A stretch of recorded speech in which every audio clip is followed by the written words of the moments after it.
Usted y solamente usted nos ha pedido en algunas ocasiones que hagamos un programa sobre la Biblia, así nos lo ha solicitado. En general, ¿qué es la Biblia o las Sagradas Escrituras? Y hoy le vamos a dar gusto a usted y hoy le entregaremos un programa precisamente centrado en la Biblia, en las Sagradas Escrituras. Y para ello busqué a una gran personalidad en México, profesor en la Universidad Pontificia de México, con grado de doctorado en Teología Bíblica por la Universidad Gregoriana de Roma, para que nos hable precisamente de lo que es su especialidad, las Sagradas Escrituras. Y me refiero al Padre Trinidad Lomelín. Bienvenido, Padre Lomelín. Muchas gracias, Roberto. Mucho gusto estar contigo en el programa y compartir con tu numerosísimo público, entre los cuales yo estoy, también hay varios. ¿De veras? ¿Sí? Bueno, entonces me he de esmerar en hacer esto, Padre. No, está muy bien hecho y yo creo que llega no solamente al cerebro, diríamos, a la cabeza, diríamos, al corazón, llega con calidez, llega a mover allí sentimientos. Y eso es muy bueno. Muchas gracias, Padre. Qué gusto saludarle, ¿eh? Usted recuerda que la semana pasada hablamos precisamente con el Padre Lomelí sobre el Evangelio de San Mateo. Bueno, y nos dio tan buen programa que dije, ahora por favor háblenos de la Biblia y así le damos gusto a nuestro amable público. La Biblia, son muchos libros y la palabra Biblia, ¿qué significa? ¿Empezamos por las definiciones? Sí, pues para comenzar como los filósofos, primero, ¿qué es lo primero? Sí, primero la palabra definida. Sí, bueno, es una biblioteca, podríamos llamarle, porque son 73 libros. La palabra Biblia quiere decir los libritos, literalmente. Libritos no porque sean chiquitos, ¿verdad? Porque al contrario, la inmensa mayoría son gruesos, ¿verdad? Pero pues así se llamaba, se empezó a llamar en un principio y quedó para el mundo occidental propiamente este nombre. Un conjunto de libros en los cuales el hombre de hoy encuentra una luz para su camino, porque es un Dios que se revela, es un Dios que habla allí, es una voz nueva, múltiples voces diría más bien, es una polifonía de voces humanas que convergen en una sola, que es el lenguaje, la voz de Dios, la palabra de Dios, el amor de Dios. ¿Tiene algo que ver la palabra Biblia con ese puerto griego, Biblos, que algunos dicen la ciudad más antigua del mundo es Biblos, otros dicen que es Jericó, bueno, que se agarren entre ellos, ¿no? Pero ¿viene de ahí algo también, llamarle Biblos a los libros por ese lugar? Bueno, ciertamente sí, a los libros, pero no a la Biblia, ya porque son libros, pero son libros sagrados. Sí, ciertamente en esa ciudad antiquísima era, diríamos, como el centro de producción literaria de ahí del Mediterráneo occidental, digo, donde está ubicada. Vamos. Entonces, claro que sí, vamos pero vamos en compañía de muchos, no solamente nosotros. Sí, las islas griegas. Los nombres de las ciudades antiguas siempre tienen mucho que ver con su historia, con su oficio principal, entonces de ahí viene ciertamente. ¿Por qué hay tantas traducciones o tantas ediciones de la Biblia que la de Jerusalén, Latinoamérica, Nacarcolunga? ¿Por qué hay Biblias protestantes, católicas, ecuménicas, económicas? También. ¿Por qué tantas? Bueno, porque cada una está pensada como para un sector, diríamos, del público, por decíamos, de hombre que se tiene visualizado. Vamos, una Biblia de Jerusalén es muy técnica, es muy profunda para cuestión de estudio, seminarios, conventos y estudiosos de la Biblia. Por ahí va entonces la traducción, va en esa línea de ser más exacta a los lenguajes originales y con notas a pie de página que realmente instruyen, son una enciclopedia de erudición bíblica ahí. Pero en el otro extremo, por decir la palabra, tenemos la Biblia latinoamericana, que es para un pueblo, el pueblo que camina y que trabaja en la obra, el pueblo que come del fruto de sus trabajos, que la señora tiene que ir a trabajar horas extras para sustentar lo necesario y básico para su hogar y que no tiene mucho tiempo para el aula y los estudios, pero que tiene unos estudios básicos. La Biblia latinoamericana le dice mucho, un lenguaje llano del pueblo, el que se habla en el mercado, en el estadio, en la vida pública, ¿verdad? En la plaza, en los centros comerciales, en fin, un lenguaje que es del pueblo y que es para el pueblo. O sea, es una traducción inculturizada, es una traducción pensada en la cultura que lo va a leer, en este caso un pueblo latinoamericano. Exactamente, es una de las notas que tiene esta Biblia precisamente pensada para nosotros. Fue un boom, ha tenido millones de volúmenes que se han editado y se sigue editando todavía más. Fíjese, tanto he pensado yo en a ver cuándo saquen la Biblia mexicana, pero he pensado en las expresiones que tendría. Bueno, pero diríamos de expresiones con educación y con cultura. Sí, bueno, Sí. Por ejemplo, cuando el Señor le dice a los apóstoles, así que ustedes también están faltos de inteligencia, ya me imagino eso en la Biblia mexicana, ¿cómo quedaría? Y el pueblo se imagina tanto más. Sí, realmente, más que eso, que también puede uno pensarlo, sería como un lenguaje que hable de nuestra cultura, que proviene del maíz, que proviene del campo, que proviene de los rebaños, que proviene de los barrios, que proviene de tradiciones antiguas, ancestrales nuestras. Entonces sí, realmente, pues nos dejas una tarea, Roberto, ¿Sí? de regular tamaño para algunos biblistas especializados. Yo estoy empezando aquí. Ajá, no lo creo. Para todo esto, ¿quién es el autor de la Biblia? Mire usted. El autor de toda la Biblia es Dios. Las verdades reveladas por Él que se contienen y manifiestan en la Sagrada Escritura se consignaron por inspiración del Espíritu Santo. La Santa Madre Iglesia, fiel a la base de los apóstoles, reconoce que todos los libros del Antiguo y del Nuevo Testamento, con todas sus partes, son sagrados y canónicos, en cuanto que escritos por inspiración del Espíritu Santo, tienen a Dios como autor y como tales han sido confiados a la Iglesia. En la composición de los libros sagrados, Dios se valió de hombres elegidos que usaban de todas sus facultades y talentos. De este modo, obrando Dios en ellos y por ellos, como verdaderos autores, pusieron por escrito todo y solo lo que Dios quería. Como todo lo que afirman los hagiógrafos o autores inspirados, lo afirma el Espíritu Santo, se sigue que los libros sagrados enseñan sólidamente, fielmente y sin error la verdad que Dios hizo consignar en dichos libros para salvación nuestra. Sin embargo, la fe cristiana no es una religión de libro, como enseña San Bernardo al afirmar que el cristianismo es la religión de la palabra de Dios, no de un verbo escrito y mudo, sino del Verbo encarnado y vivo.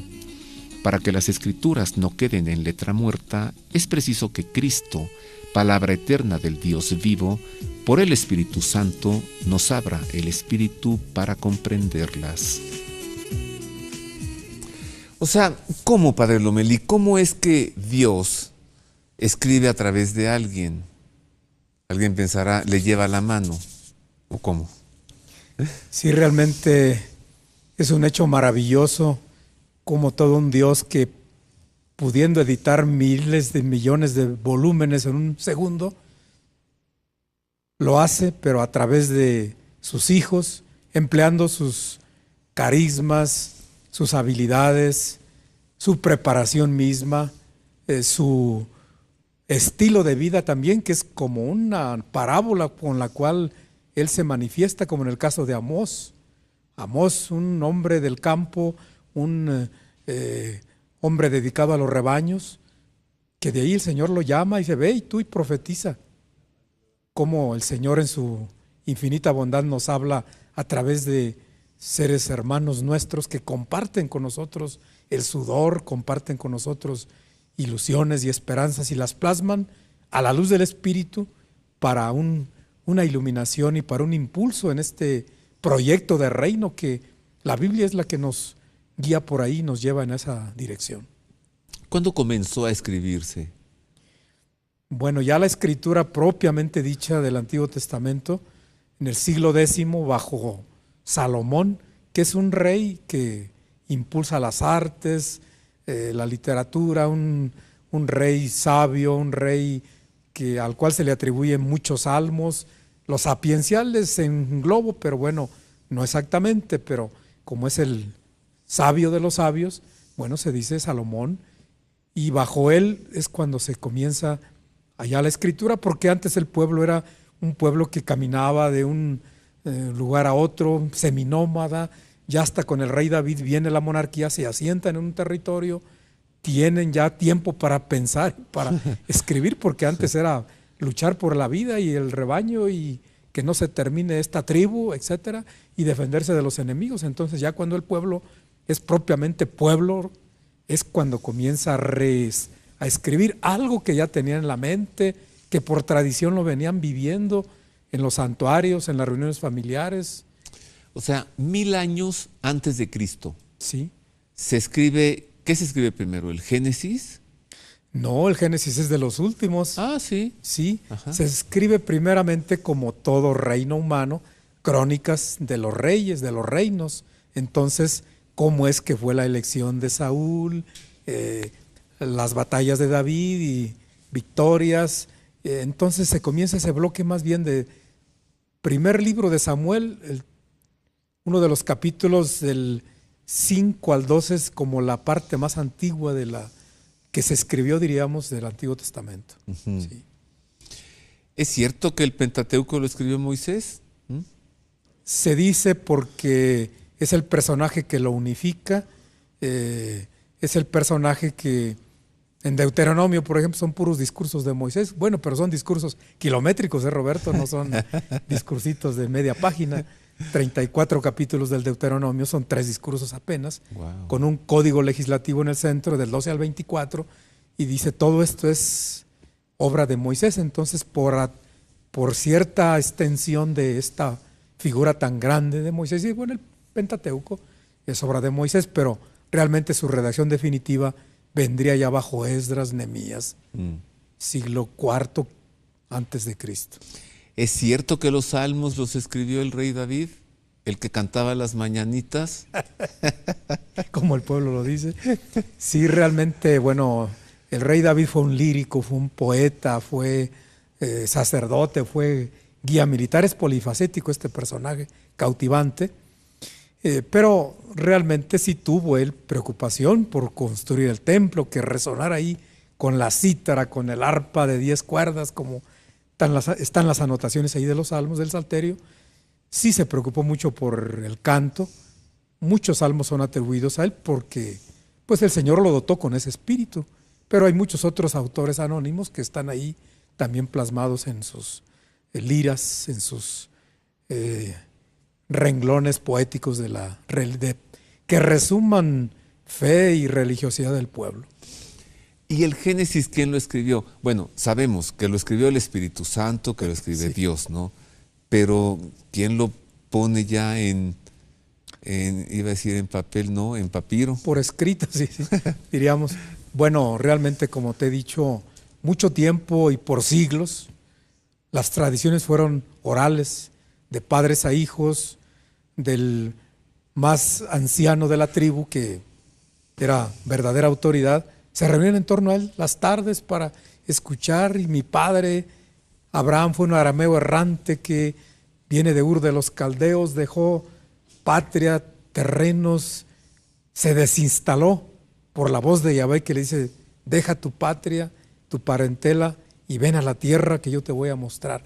Todo eso se fue transmitiendo de corazón a corazón, hasta que hay varias tradiciones que se les llama, una que se le llama la más antigua, la yavista, porque se le nombra a Dios con el Yahvé, Yahvé Dios, que es toda una escuela que nos refleja un Dios creador, un Dios poderoso, un Dios trascendente, diríamos, porque no se le puede, diríamos, ver los resplandores divinos, porque uno caería muerto. En fin, cada una de estas escuelas, yavista, eloísta, deuteronómica y sacerdotal, son las que están a la base y que se fueron plasmando poco a poco, y como te he mencionado, bajo Esdras y Nehemías llegaría a una redacción ya definitiva y global. ¿En qué lengua se escribió la Biblia? ¿En qué lengua el Antiguo Testamento? ¿En cuál el Nuevo Testamento? Vamos a hacer una pausa, es breve. Volvemos con esto y también yo le preguntaré al padre Lomelí, una vez que nos diga en qué lengua se escribió, ¿cómo es que se fue traduciendo? ¿Al latín? Al griego. Griego, sí. Al alemán, ¿no? Sí. Volvemos con esto y con mucho más. ¿Y quién tradujo la Biblia?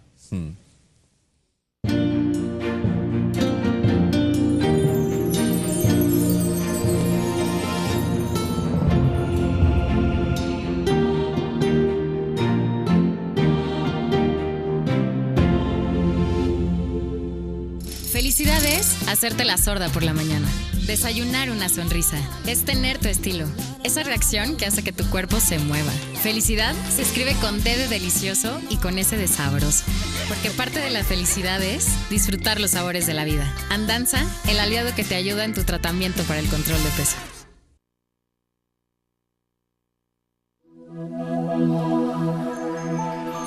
Le invito a que se dé la oportunidad de estudiar en la Universidad Pontificia de México, la Universidad del Papa, gracias a que en breve iniciarán sus cursos sabatinos. Cursos y diplomados en teología, liturgia, historia de las religiones, espiritualidad y mística, mariología, Antiguo Testamento, pedagogía de la interioridad, música sacra, sociedad, política y cristianismo en México, los orígenes del cristianismo, espiritualidad de los padres del desierto, este lo voy a cursar yo, tanatología, coaching, bioética, filosofía, habilidades de escucha y acompañamiento y agentes de evangelización en medios digitales. Suscríbase ya y allí nos veremos los sábados. El sitio pontificia.edu.mx. El teléfono 5573-0600. Del 18 de agosto al 27 de octubre, los cursos y diplomados sabatinos en la Universidad Pontificia de México.